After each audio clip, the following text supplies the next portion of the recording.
Hey guys, Sam here at NA Studios. I want to give you one tip today that I think is the most important thing about mixing music. It's the tip that I wish I'd got when I first started out, but I didn't. It took me a long while to kind of realize it on my own, but I want to show it to you now, okay? Make sure you subscribe, make sure you hit like. Let's jump in. Right, this tip has to do with when you're mixing a track and you think, okay, something's missing. There's an instrument here that I think it sounds okay, but I want it to sound a different way. In this instance, it's the bass guitar. So I'm going to listen to the bass in the mix for a start. Beautiful things, full moon, fireworks, lightning in the mind. It's got some bottom end to it, but to my ear, it kind of needs some more top end. It needs that real twang. I want that really aggressive kind of Ampeggy, Sans Amp kind of tone to it. So I'm going to solo it, have a listen to it.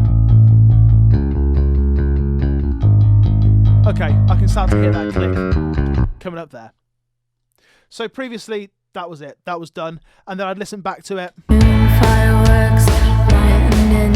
And I'd kind of think, well, I've added loads of top end to that. What have I added? 10 decibels, 11 decibels of top end there.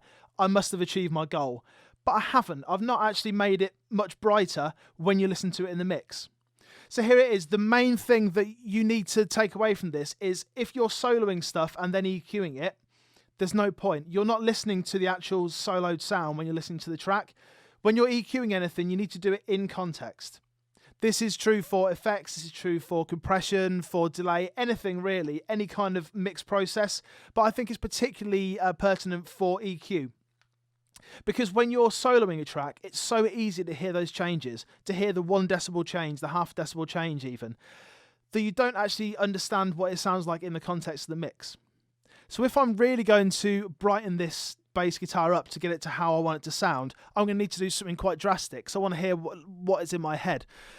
I'm going to bang the FGN on Slate Digital. This is a really aggressive EQ. I like this for bass guitar.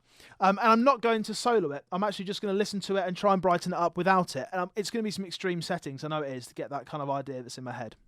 Let's do it in the track. Morning can show you beautiful things, full Here it moon, comes. fireworks, lightning in the mind can show you terrible things just like the way.